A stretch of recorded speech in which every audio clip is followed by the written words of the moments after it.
Hello. Ẹ̀yin èèyàn mi, ẹ máa kú dédé àsìkò yìí o. Ẹ kú bó ti ṣe ń lọ. Ṣé ẹ bínú, ẹ má bínú sí mi pé ẹ rí mi gbọ́ láti àná yẹn. Nǹkan kan la sáré lọ ṣe. So bẹ́ẹ̀ ni o, ẹ̀yin èèyàn mi. La bá gbọ́ pé Ashley àti Kábíyèsí, wọ́n ní Naomi, òun àti Kábíyèsí fẹ́ lọ sí ibi tí President sọ wípé kan wá, wọ́n fẹ́ ṣe program ní Abuja. Of course, clear ná mọ̀, àwọn olórí mọ̀. Wọ́n ní ṣe ni, ìtàn pè Ashley. Wọ́n ní ṣe ló wá bá Kábíyèsí. Pé Kábíyèsí ò ní lọ o. Àjọ máa dé bẹ́ẹ̀ ni, kì í ṣe Naomi nìkan. Wọ́n ní ìṣojú Naomi o. Àjọ máa dé bẹ́ẹ̀, àjọ máa ṣe. Wọ́n ní before you know it. Wọ́n ní Kábíyèsí wá ta nípa. Ló bá ṣubú yàkàtà. Bọ́n ṣe sọ fún wọn, wọ́n ní Kábíyèsí fẹ́ ta ń pa. Ó ṣubú yàkàtà. Bẹ́ẹ̀ sì wọ́n ní wọ́n tó àwọn kan ní íńtánẹ́ẹ̀tì la gbọ́ bá ṣe gbọ́ o. Wọ́n ní ṣe ló ta ń pa tó ṣàṣubú yàkàtà. Tó ní láíláí pé òun ò ní gbà. Kábíyèsí ní ó kúkú mọ̀ pé èmi ò kí ń ṣe gbogbo wàhálà irú nǹkan tí ẹ fẹ́ máa kó òun sí yìí. Ẹ máa ṣe wàdìwàdì láì ṣe pé bóyá nǹkan kan wọ́n dáná sí yín lára. Ṣé kò tí ẹ wá tó ìwọ tí Ashley? Kí ni problem ẹ? Kí ni problem? Mo ti sọ pé mi ò ṣe mọ́. Àbọ̀rọ̀yàn ni. Mo sọ pé mi ò ṣe mọ́. Wọ́n ní bó bá ya Mary a sọ pé òun ò ń ṣe igi o. Òun ò ń ṣe igi o. Igi náà kì í súnmọ́ o. Èèyàn lòun o. Òun ní gbogbo nǹkan obìnrin lára o. Kò ṣe gbá kò ṣàwọ̀. Wọ́n ní Kábíyèsí ti sọ fún un ní àìmọye ìgbà pé tó bá ti sú yín, ẹ kó gangara yín, ẹ padà sí ilé bàbá yín àbí ilé ọkọ tẹ ti kúrò. Òun ò bá yín ṣe pọ̀. Òun ti lọ mú ẹni tó máa fòun lọ́kàn balẹ̀ yẹn tó jẹ́ ìyàwó òun àkọ́kọ́.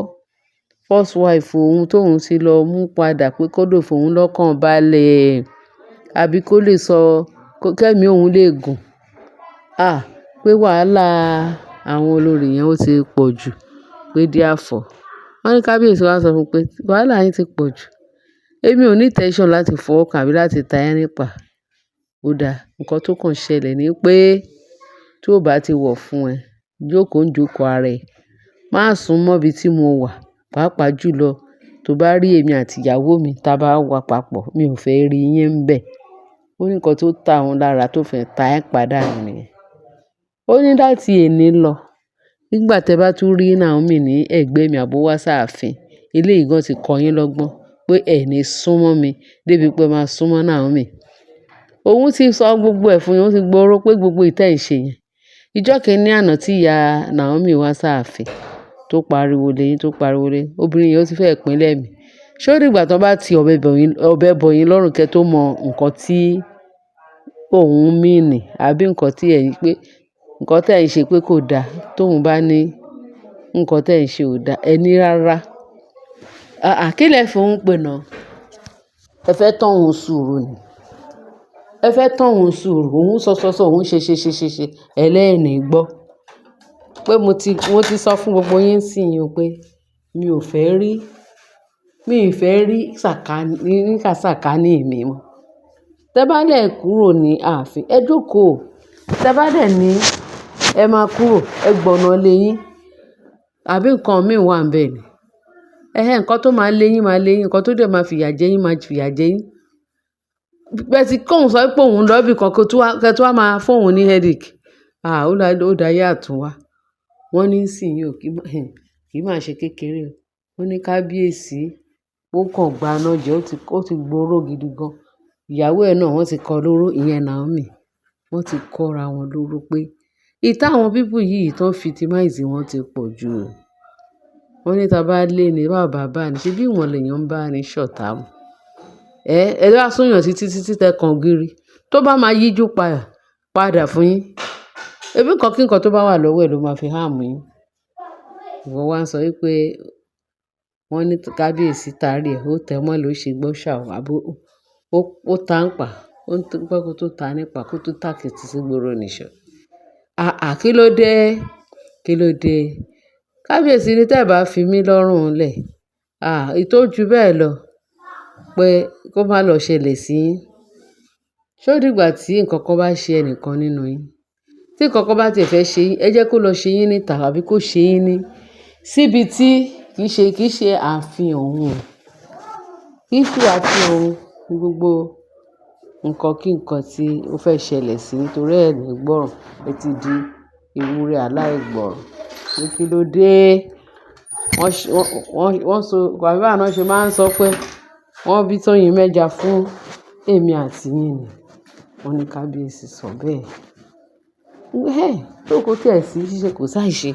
Dídá ti tèmi, èmi máa ń sọ pé tó bá pé mi ni gbogbo ẹ̀yin olórí tán kó sáàfin, tẹ dúró sáàfin, tí ẹ̀ ń ṣe pá lónìí, tẹ̀ ń ṣe pá lọ́la, tẹ̀ ń ṣe pá tí ò dẹ̀ kò tí ẹ̀ tú ìyẹ́ kankan lára Naomi àti lára kábíyèsí.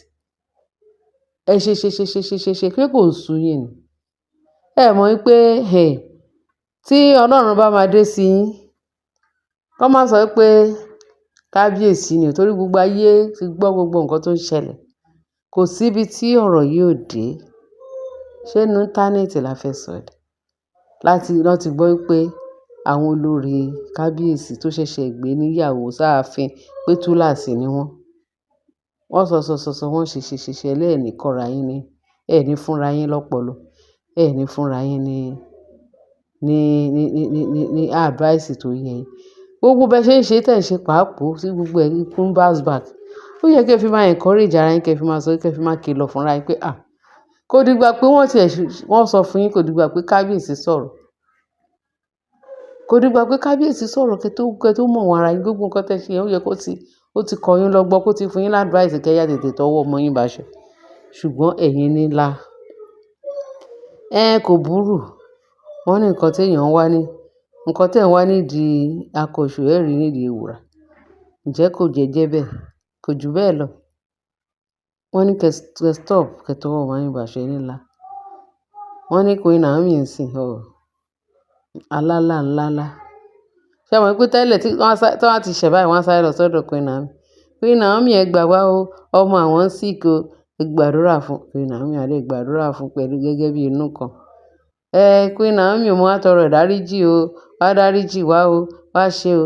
Queen Naomi á tó dáríjì pé kẹ́ tún máa lọ. Ìtẹ́ tún máa lọ, ìtẹ́ tún máa bọ̀, ẹ tún lọ reinforce ara yín. Tẹ́ ẹ bá rán àwọn olè pé kí wọ́n lọ dá àwọn ọmọ ọlọ́mọ lọ́nà. Ẹ rán àwọn jàǹdùkú. Pẹ̀lú bẹ́ ṣe ń ṣe gbogbo ẹ̀. Ẹnu ọjọ́ mẹ́ta yìí la rí pé a gbọ́ pé olórí Ashley pé babaláwo ẹ̀ ó pa babaláwo pẹ̀lú gbogbo ọ̀rọ̀ Naomi tó ń gbé lọ sílé babaláwo níbi tí wọ́n ti ń porí Naomi níbi bí àrá ṣe sán pa babaláwo wọn. Wọ́n ní babaláwo náà pọ̀pọ̀pọ̀pọ̀ bó ṣe jọ́lọ̀ nípè ni. Báwọn èèyàn babaláwo ṣe sá wá sí ààfin. Wọ́n ní kí wọ́n tó dé ààfin láti wá lọ pariwo lé Ashley lórí. Wọ́n ní Ashley ti na pápá bọ̀rà, ó ti sá kúrò láàfin. Ẹnu ọjọ́ mẹ́ta yìí náà la gbọ́. Mélòó la fẹ́ wí, mélòó la fẹ́ sọ? Kí ló dé tí gbogbo àwọn olórí yẹn tó ń ṣe wọ́n lóríṣiríṣi kan fi ṣàríkọ́gbọ́n? Nígbà tí ẹ léèyàn tí gbogbo ẹ̀ backfire yín, kí ló tẹ̀ tọwọ́ ọmọ yín bá ṣe? Ẹ̀yin èèyàn mi, kọ́lọ́run kó gbà wá ń bẹ̀ o. Kọ́lọ́run kó má jẹ́ ká rí wàhálà, ìdààmú àwọn olórí láàfin. Ọlọ́run á fọwọ́ tọ́ wọn nù o. Kọ́ yí padà kúrò lọ́nà búburú wọn o. Agbára Ọlọ́run kan yí padà. Tọ́ bá yí padà, yóò sì dára fún wọn. Ẹ ṣé ẹ̀yin èèyàn mi tẹ́ fi ń tẹ́tí sí wa. Ẹ bá mi share, kí ẹ bá mi like, kí ẹ bá mi subscribe, kí ẹ bá mi fi tó kù sí comment section. Ẹ ṣé o, ààbò Ọlọ́run á dájú lórí wa o. Jésù Olúwa wa. Amen. Bye.